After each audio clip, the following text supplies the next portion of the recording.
So, the newest brawler, Meg, has just been released in Brawl Stars yesterday. And well, she is a legendary brawler, the sixth one in the game. In this video, I will be going over all of Meg's stats and how good she will be in every single game mode. Let's get into it. And if you all do enjoy, make sure to leave a like and subscribe for more content like this. Let's get into it. One more thing I wanted to note before we get into it, I do not have access to the dev build nor any other information. I am not part of the Supercell content creator program. So this is basically from all of the gameplay that I've seen, stats, and just my assumptions on how good she will be in the meta. Okay, I just wanted to let you all know. So firstly, let's go over some of Meg's stats. So firstly, Meg has two forms, you can say. One is obviously her normal one that you will play with at the beginning of the game, and the second one is acquired when you get Meg's super. It's this huge mecha bot type thing that looks very similar to Surge, and that form of her is basically a beast. It's insane. Okay, so let's first get into Meg's health. I'll be talking all of the stats at power level 10. They will all be at power level 10. So for health, Meg has 3080 health, which is one of the lowest in the game overall. You know, it's a bit lower than the sharpshooters like Brock, Bell, Colt, etc. It's a bit lower than that. But her mecha has 7000 health at power level 10. I'm sorry if you all heard that. There was just some really loud background noise there. Sorry about that if you could hear it. Anyways, moving on. For attacks, Meg has the least damaging attack in the game. That's right. Meg shoots two projectiles which deal 420 damage each. So with every attack, she can only deal up to 840 damage per hit, which is the lowest in the game. But her mecha deals 336 damage over 8 projectiles. So that is going to be much more overall. To be exact, that is going to be a total of 2688 damage if you land all 8 of her projectiles, which most likely will not happen, but you might be able to deal that damage to, say, the heist safe, the siege, Ike turret, those things. Then for Meg's super damage, Meg in her normal state does not deal any damage with her super. It is instead used to transform herself into her mecha stage, and her mecha stage deals 3360 damage with her super. With one attack, with it only being one attack, that is the most damaging super in the game. So if you can get up close to your enemies, you will be dealing massive amounts of damage to them. Now going into Meg's gadgets and star powers, we'll be starting with Meg's gadget. So her gadget basically will heal her when she's in her mecha state by 450 health over 5 seconds, which is going to be a maximum of 2250.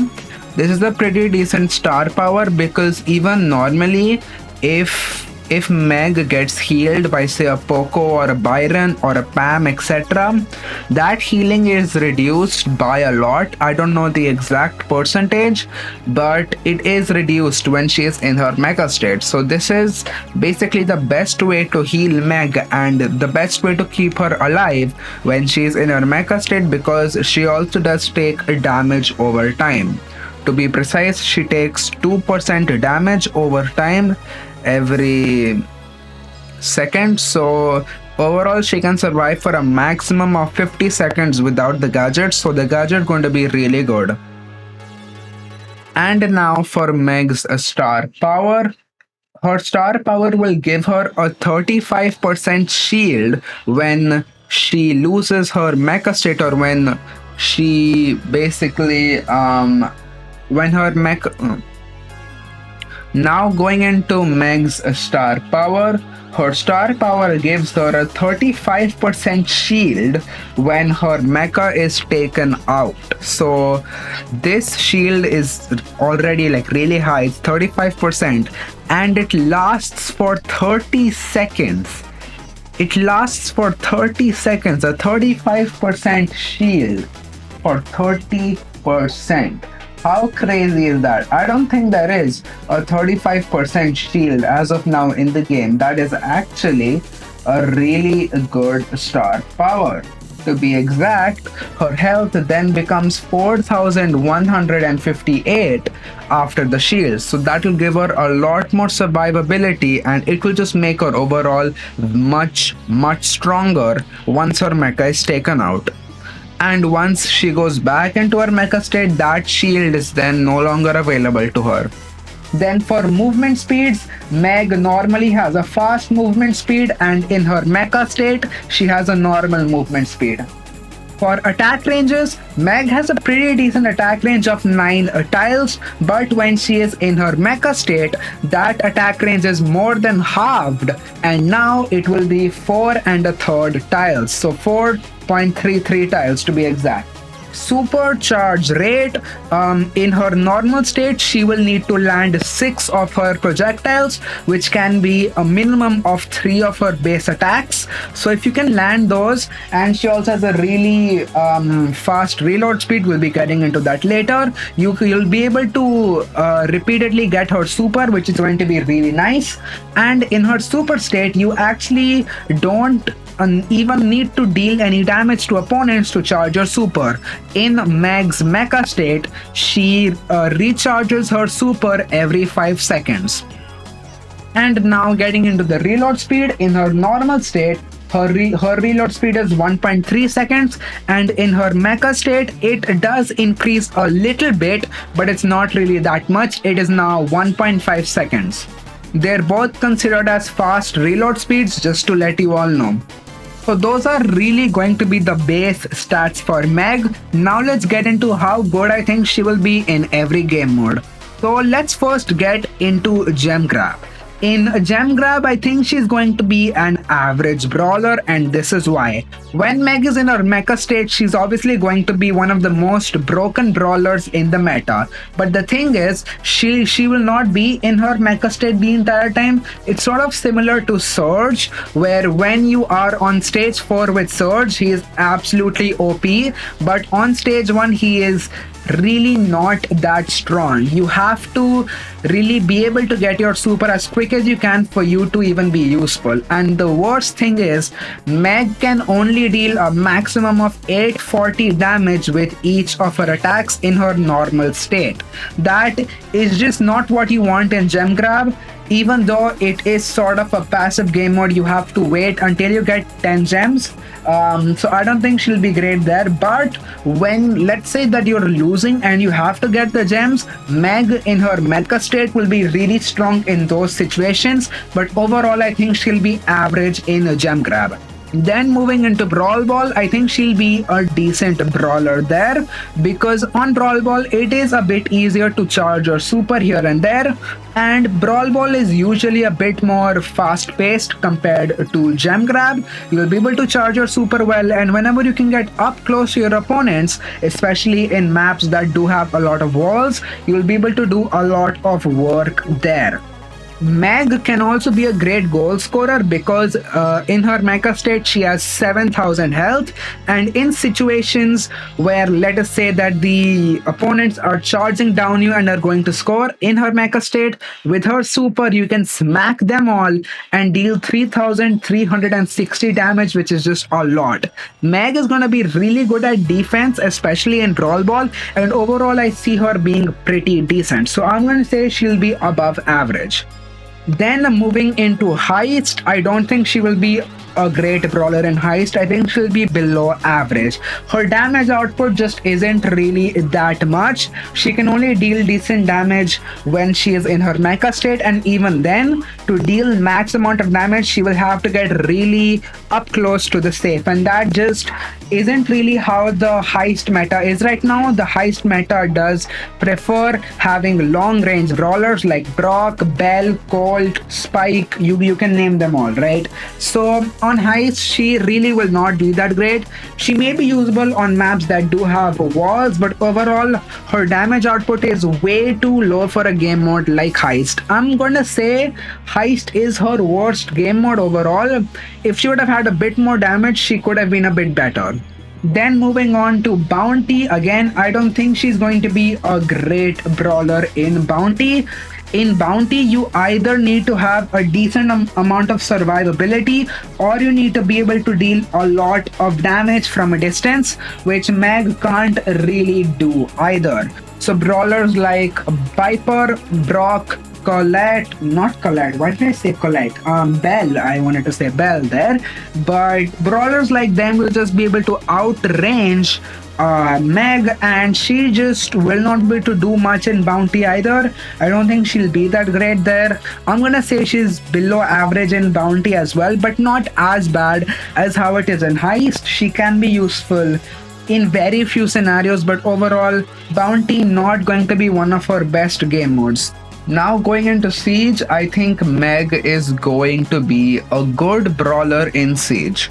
Once again, she'll be able to do decently in those mid battles. She'll be able to charge her super really easily on Siege, and once she gets into her mecha state, she'll be able to deal a good amount of damage. Her super is really good as well for wiping out teams because of the range that it has. And one more good thing will be that you'll be able to use her super to attack opponents behind walls, because it's sort of like BB's attack where you can sort of attack people behind walls, right? So that is one plus as well, because Siege maps do usually have walls, and she'll be pretty good in Siege, I would say. Even while on the offense or defense, when Meg is in her mecha state, she'll be a really good option to have. I'll say she'll be above average in Siege. Now moving on to Hot Zone, I think Meg will be a pretty good brawler in Hot Zone. She'll have 7,000 health, which is going to be really nice in her mecha state. So she'll be able to hold down the safe well. She can prevent anyone from getting up close to her because of her high damage with each attack, and her super, again, you can hit it behind walls, which is going to be massive in game modes like Siege and Hot Zone. She's going to be really good in those scenarios. I can see her also being really good on a lot of one zone maps. She'll be pretty good in those as well, I would say.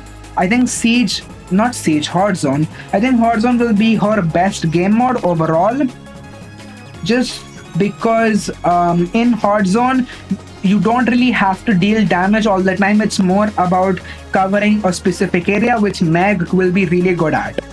And now moving on to the final 3v3 game mode, we have Knockout.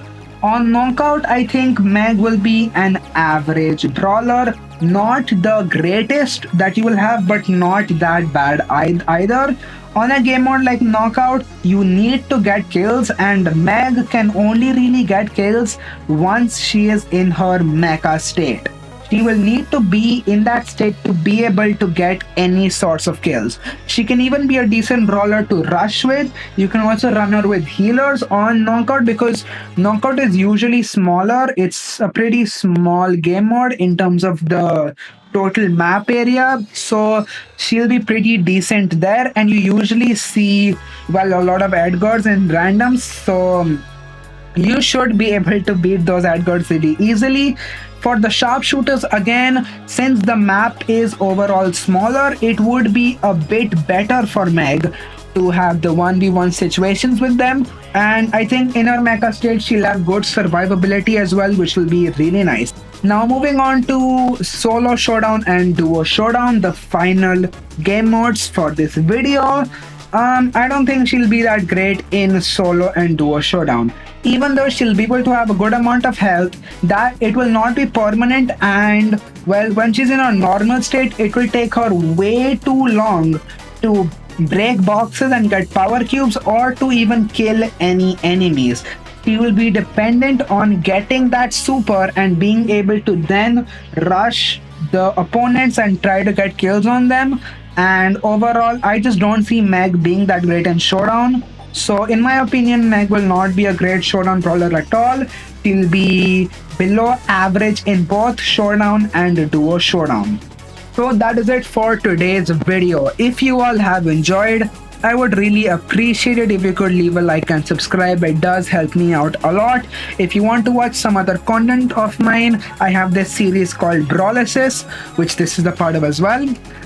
In Brawlysis, basically, I do a lot of guides on Brawl Stars. They can be anything from tier lists, how to use certain brawlers, what is the best map for every brawler in certain game modes, and everything like that you will need to get better at Brawl Stars. So thank you all for watching once again, and yeah, I will see you guys next time. Peace.